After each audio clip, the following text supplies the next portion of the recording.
G'day and welcome to the Investor Motivation Podcast. My name's Robert Goudie.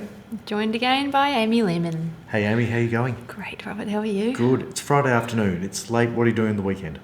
I am going to Melbourne straight after work to see a friend. Stay there. Awesome. So we need to finish at 5 o'clock. Yeah. Awesome. Let's Thank you. kick off in. What are we chatting about today? Today we're going to cover off on the phases of retirement, what that looks like, what you might be doing early on in retirement, and how that may differ to the later years. Great. And so a lot of this stuff is, I thought, a decent topic because it really determines when you spend more money, as in when you have more fun, and all about one of the key themes that I've been talking to clients about in recent years is about making sure that when you get to an age that you've got less regret because you did as many things as you wanted to do. Yeah. Excellent. You don't have a big lump sum of money at the end that you can't spend because you can't move so much. Correct, yep. Yeah. So anyhow, let's launch on in. I'll do the acknowledgement of land today. On behalf of the Investor Motivation Podcast, I'd like to acknowledge the traditional custodians of the land on which we record the podcast and pay our respects to elders past, present and emerging. Beautiful. Amos, kick off. Where are we starting? All right, so let's go 65, starting retirement. Yep. This is the early phase. And what do you like to call it? Well, it could be called the go-go phase, but that was just ChatGPT having a laugh, wasn't it? So it's when people are healthier, more mobile. Yeah. It's time to go. Yeah. Go, I suppose. And just briefly, it's the ChatGPT called it the go-go years for the first third, slow-go years second third, and the no-go years for the third. I love it. Yeah, it did make sense. So it's essentially, and if 65 is retirement date, and what I see in practice with my clients is that once people get, close to their, mid-70s, people are still very active. There's some pretty fit people out there. Yep. But 80 seems to be a bit of a pivot point. Yeah. Where things get a little bit harder. So that first 10 years, I believe, through to mid-70s, without, there's always just bad luck when it comes to health. Yeah. But that first 10 years is when I'm encouraging my clients is time to go. Yep.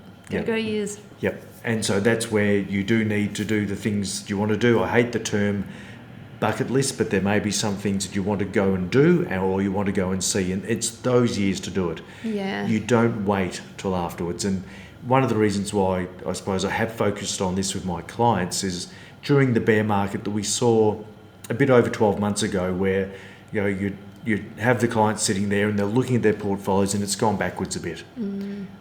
Or just been stagnant and they'd look at each other and saying, hey, we better be a bit more careful, we better pull the reins in, we better not spend as much. And I'd say, no, don't change. Yeah. Markets will recover. This is the time to go. Yeah. And the reason for that is no one's going to pat me on the back when they're 93 and say, Rob, look at all this money, that is amazing, and say, well done, Rob, now I can't use it, I can't spend it, why didn't you tell me I could have spent more? Yeah. Back in the day when I was able-bodied or mentally keen to go and still do things. Yeah, 100%. And, I think it's actually worth, you better put your quote in here. Which one's quote's that? I've got so many cool quotes. The quote that I've come up with recently is that it's your job in retirement, which I'm sure I've said on this podcast before, but it's your job in retirement to increase the memories, to reduce the regret down the track. That is your job in retirement. So this is where I suppose I was using that as for particularly the retired men to stop looking at their portfolios and getting stressed and frustrated and anxious about watching their money go down, which in turn then annoys and stresses the wife. Yeah, the partner. So that's, I suppose, saying, hey, let me guide you when it comes to investing. Yeah. Because when markets go down, we can all talk about it in theory. But when it happens, people can feel really, really shit because they've worked their whole life. I understand it. It's investor psychology. So to teach people patience is something I've worked out is very difficult to do. Yeah. But just making them feel comfortable and knowing that there's ebbs and flows. And obviously we've seen the market, tear ahead in the last 12 months. So when it tears ahead by 30 and 40%, where does my mind go? Yeah, you feel good, don't you? You feel good. And is it time to invest? Probably for me, no. It's probably time to set expectations. Yeah. Even trim back a little bit. Trim back a bit, build up the cash reserves to pay future pensions and dividends for fun. Yeah. Capital growth is great, but it won't pay for the bread, milk, and the butter. No. Cash will mean that you can go and do stuff, and that's Cash flow. in that first third. There might be even more than a third. I hope, and I hope for myself down the track. It's hopefully it's 2/3 of my retirement is pretty active. Yeah. And I've worn myself out for that last third.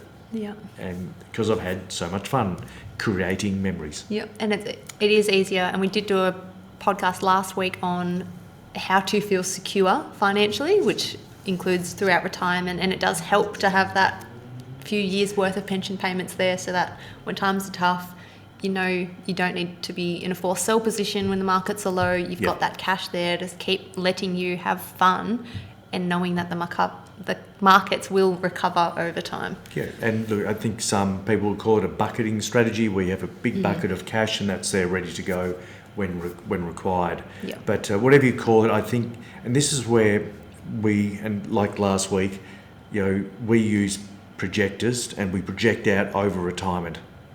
My advice for anyone out there listening, go to your advisor, project at reviews. It doesn't have to be every review, but you need to know broadly where, what's happening, what should you expect. Yeah. Geez, I'm going to, based on a pessimistic outlook or the base case, obviously there's different rates of return that dictates how long money will last and how much you spend.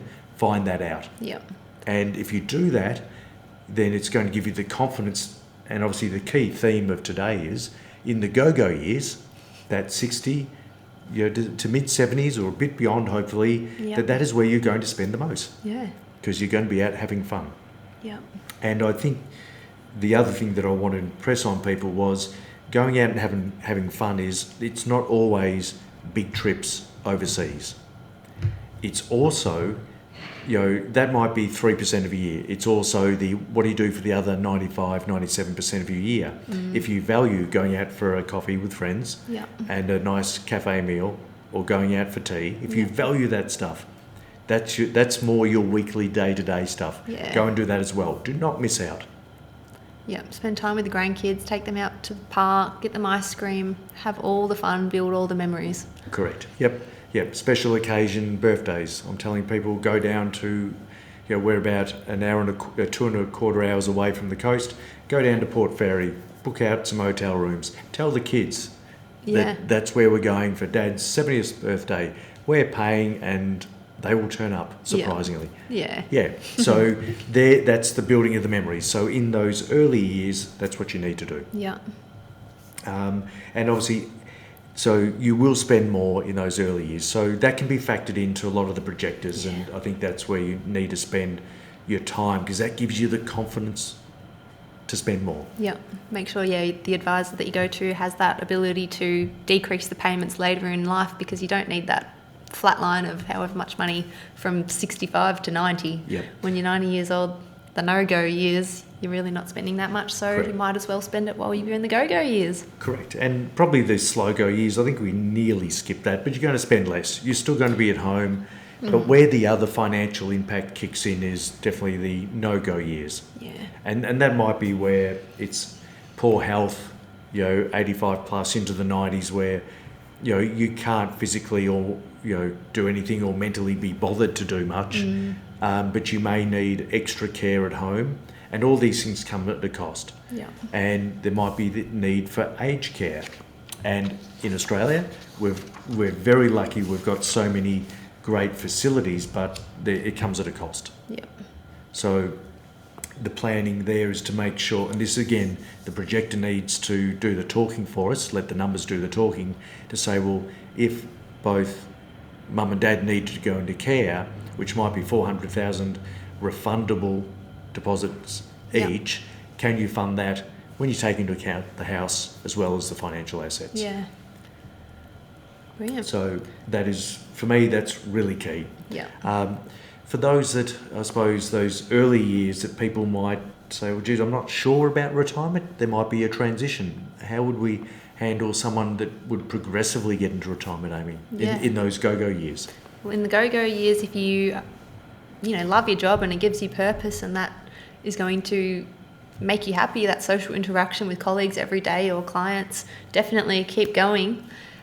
You can kick off what's called a transition to retirement pension, where you can access some of your super as an income stream, but still be contributing to it and topping that up. So it's not, you don't have to go cold turkey, you don't have to go straight from accumulating to pension, where you can no longer receive employer contributions or contribute to super. You can kick off the transition to retirement stream and receive an income. Fantastic. So reduce your hours. Yeah, to supplement that reduced. Go from 5 days, go to 4, then go to 3, and do it progressively, because I think a lot of people do struggle when they go from work. And I know I'll be that candidate. I've loved my job for the last 26 years. I hope I love it for another 20-ish years to go. 30, 40. Yeah. For you. No, for you. For me. So that's the hope, but hopefully that's a choice I can make, that I can reduce my hours while still having, the delight of working with Amy and other younger people coming through and having the fun of dealing with clients and helping people. It's talking about stuff I like to talk about, which is personal finance and investing. Keep having these conversations on podcasts and sharing information is what we love, so why would we stop? Continuing to learn. So just because you get to pension age, which in Australia is 67, that doesn't mean you have to retire. No. And when it comes to Centrelink, there's the assets and income test. Won't bore you with that today, but there is also in the income test where you can earn, I think it's $460 per person per fortnight of personal exertion income. So that's the government saying, hey, you might be pension age, but we need workers. We want people to keep working and earning money and keeping the wheels turning in our country. Yeah. So stick at it. You keep working. Yeah, the government knows it's great for our mental health to have work and that purpose, so they're giving us a little bit of a leeway with that income allowance to continue doing what we love. So a big part about today's discussion is making sure people understand that those early years, that first third or hopefully half the time in retirement, is when you need to spend more. What will give you the confidence to do that? And that is, good, well thought out projections by your financial advisor. Yeah. Cool. Making sure you've got that pension set aside to know that, like that bucketing strategy, that the future is paid for a little bit as well. Yep. Takes the stress off. Fantastic.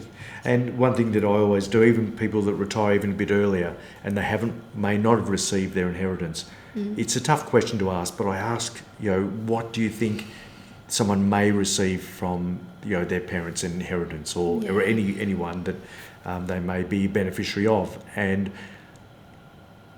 putting that into the projector just can help with that confidence. Yeah. So, yes, do it alone. Yes, build up the assets over over your life and invest into awesome businesses like I love. But there may be other assets to come that can help give you that confidence. And whilst you don't want to think about those things, it's a reality. Include them in your projections, because it changes the end number. And you say, "Oh, I can spend more than 72 grand a year. I can spend 82 and I'll still have enough." Yeah. And that just means more fun, more memories, less regret. Yeah, perfect. Cool. Magic pudding, hey? Yeah, absolutely. All right, short and sharp. Yeah, Thank you, podcast. Amy. Fantastic. If anyone's got any questions, any topics you'd like us to cover, we love chatting about this stuff and learning about each scenario a little bit deeper than what we'd normally go. Yeah. Please do that. Please go to Amy's The Wealth Diaries on Instagram and TikTok. Rob Goudie's on TikTok as well. Hi, TikTok. And he's entering the Instagram world, is he not? Getting there. Lewis is helping me with that one from a marketing point of view. So what happens on TikTok will migrate across to Instagram as well. Perfect. So I might as well embarrass myself on 2 different spots. So thank you for listening. Please go to YouTube for a lot of our other videos, 600 plus videos there. And thank you for your time and listening to us babble on. Yeah, thank you, everybody. Amy. Bye. Cheers. Bye.